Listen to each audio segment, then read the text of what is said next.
All right, we're still in section 1.4. Now we're going to switch to inductive arguments, and then there are other terms that are just for inductive arguments. Soundness is for deductive, not inductive, and validity, that concept is for deductive, not inductive. Inductive have their own. Okay, strong, weak, cogent, uncogent. So with inductive arguments, we're going to first talk about strength.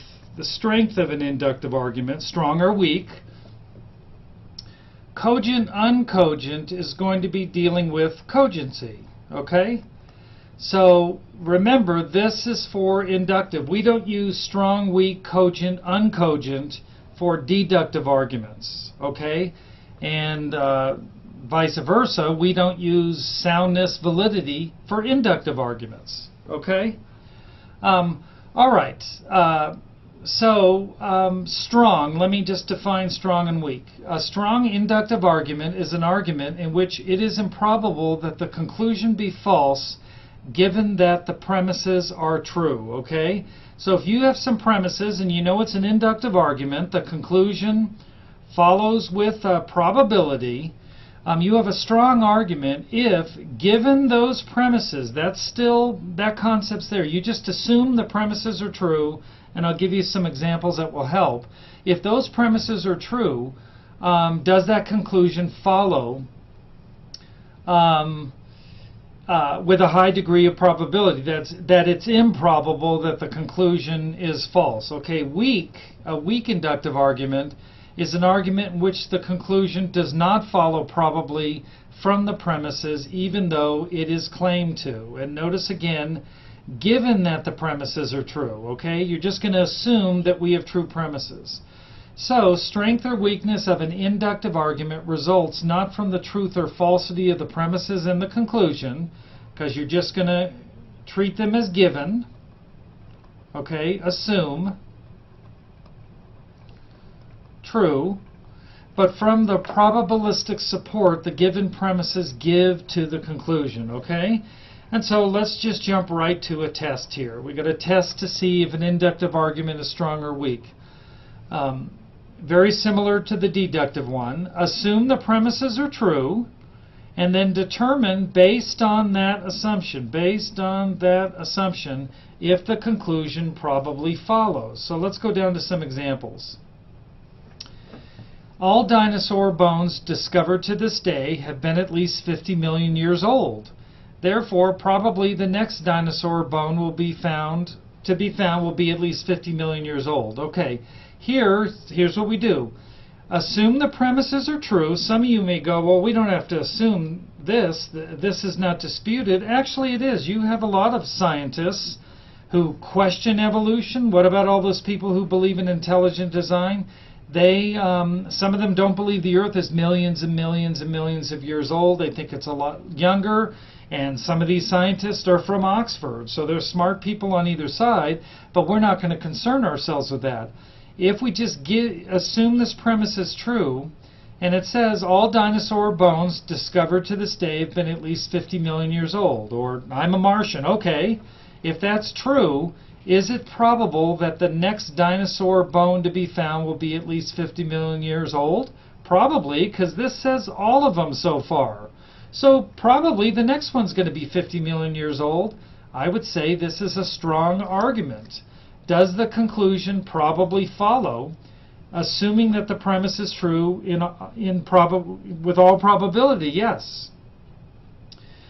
Here's another one. All meteorites found to this day have contained sugar. We're going to assume that that's true. We know it's not, but okay, it's true.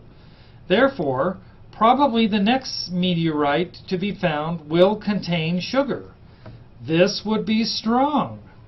If every single meteorite that's been found contains sugar, probably the next meteorite will contain sugar.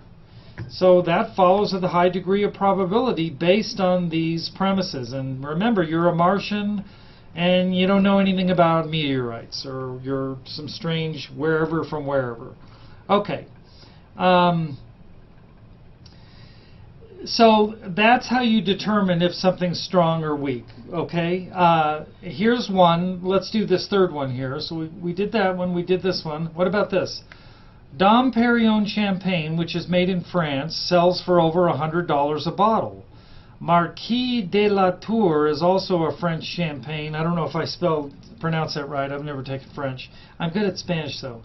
Therefore, probably it too sells for over $100 per bottle.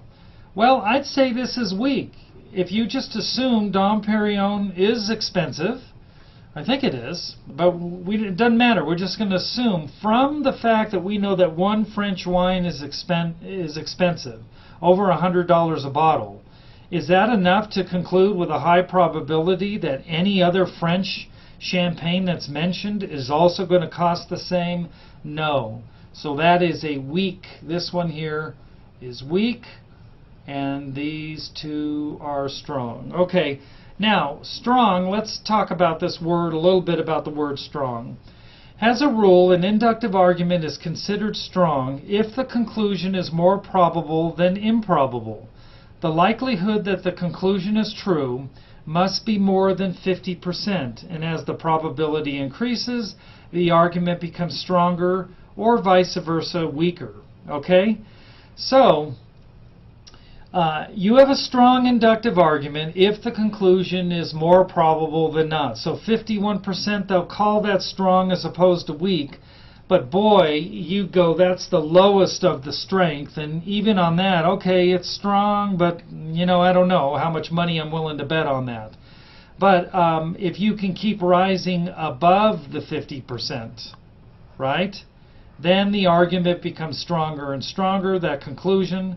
And if you go under the conclusion, 50%, the argument becomes weaker and weaker. And I'll give you a couple examples. Okay, this barrel contains 100 apples, and someone randomly pulls 3 out, and all 3 are ripe.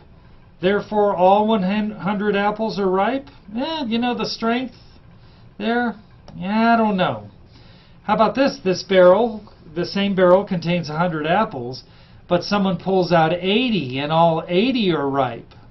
Well, it's a lot stronger. Probably all apples are ripe. That's a strong conclusion. Here, all apples are ripe. That conclusion, not so sure. And then let's go to the second concept for inductive. Remember, inductive, strength, cogency, not validity, soundness. Deductive, validity, soundness, not strength and cogency.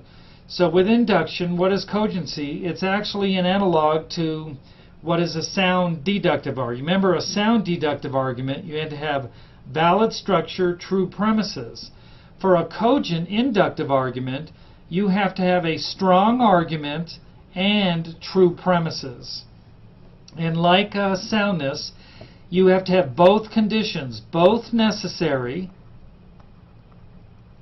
So, if either part of this not there, if you don't have both, it's not cogent. So if either condition is missing, got to have both, it's uncogent. If it is weak, meaning you don't have the strength, or has one or more false premises, it's uncogent. Okay, so we'll stop there and we'll go on to section 1.5.